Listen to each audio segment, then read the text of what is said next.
Hello guys, meu nome é Paulo Correia e hoje vamos falar sobre os verbos irregulares. Os verbos irregulares são aqueles que sofrem alterações em seu radical ao serem conjugados. O verbo comer vira como, o verbo beber vira bebo e o verbo saber vira sabo. Pé! Bom, algo deu errado aqui, vamos novamente. O verbo comer vira comi, o verbo beber vira bebi e o verbo fazer vira fazi. Pé! Errado de novo, o que aconteceu? Os verbos comer e beber são verbos regulares. Portanto, para colocá-los no presente do indicativo, basta tirar o ER do final e colocar o O no lugar. Porém, o verbo saber é um verbo irregular. Ele não segue o mesmo princípio. Neste caso, ele tem uma forma própria que deve ser utilizada. O correto seria dizer sei. Ou seja, há uma mudança no radical. A criança fala fazi, mesmo sem nunca ter ouvido um adulto falando desta forma, porque ela aprende a regra e aplica em todos os verbos que ela conhece, mesmo que esses verbos sejam irregulares. Ao longo do tempo, ela vai percebendo através de exemplos ou através de correção de outras pessoas que existe uma forma mais adequada para conjugar aqueles verbos. Em inglês, o passado regular é aquele que termina com ed. A palavra hope se torna hoped. Porém, a palavra make não se torna maked porque ela é irregular. Neste caso, o seu passado correto é made.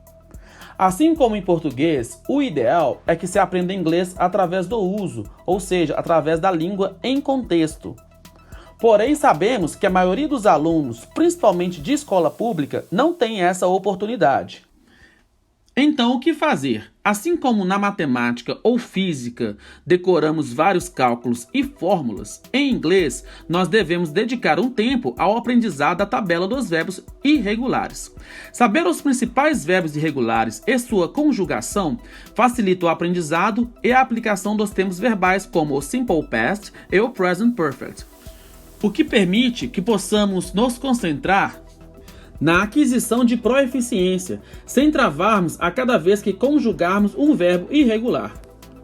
Embora os verbos sejam irregulares, não sigam o padrão de passado em inglês, verbos terminados em ed, eles podem ser agrupados de várias maneiras, o que promove sua memorização. As colunas de tabelas geralmente são organizadas da seguinte forma: forma básica, infinitivo, passado simples, passado particípio e tradução.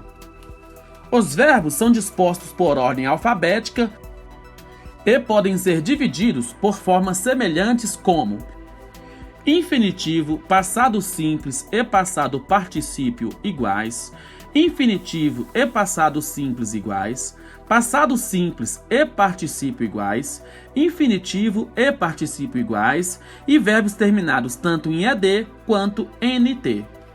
A maneira mais eficiente de aumentar o seu vocabulário de verbos irregulares é através da repetição. Seja copiando a tabela várias vezes, seja fazendo diversos exercícios de memorização com flashcards. Não fique com vergonha de realizar um aprendizado mecânico, ou seja, decorar. Isso é apenas uma aquisição de informação que lhe auxiliará a focar no que realmente interessa, a aquisição de fluência linguística. Para atingir tal objetivo, eu proponho alguns exercícios. 1. Escreva em seu caderno todos os verbos irregulares agrupados por ordem alfabética, ou seja, copie a tabela várias vezes. 2. Escreva todos os 15 verbos irregulares no passado agrupados por formas semelhantes. São aqueles em que a forma se repete em todas as 3 colunas.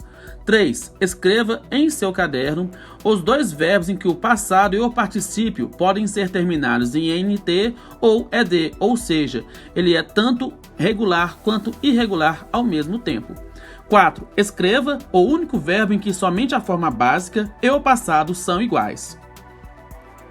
5. Escreva todos os 61 verbos em que somente o passado simples e o particípio são iguais.